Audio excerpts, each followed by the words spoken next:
ব্লগটা করলাম, এই দেখো তখন শর্ট হয়ে গিয়েছিলো। এই যে মায়েদের পুজো হয়েছে আজকে, ফলহারিণী অমাবস্যা, 12টার সময় পুজো হলো। এই যে মায়েদের প্রসাদ দেওয়া হয়েছে, ভোগ দেওয়া হয়েছে, সেবা। এই দেখো, তখন আমি পুজোর সময় ভিডিও বানাতে পারিনি, তবে এখন পুজোর শেষে আমি ভিডিওটা বানাচ্ছি। মায়েদের খিচুড়ি প্রসাদ দেওয়া হয়েছে, পরমান্ন, ফল, লুচি, 5 রকম ভাজা, চাটনি, এখানে গোটা ফল, মানে ফল হারিনি যেহেতু অমাবস্যা। এবার মায়েদের দেখে নাও। এই যে এখানে হোম সাজানো হয়েছে, এবার হোম হলেই পুজো কমপ্লিট হয়ে যাবে।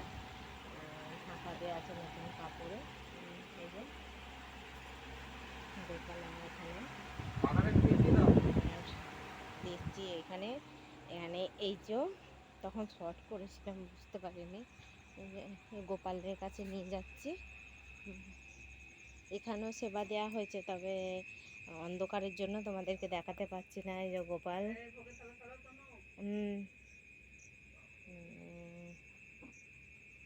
হ্যাঁ আসছি, তবে আমি চলে যাচ্ছি। গোপালদের দেখিয়ে দিলাম। টাটা।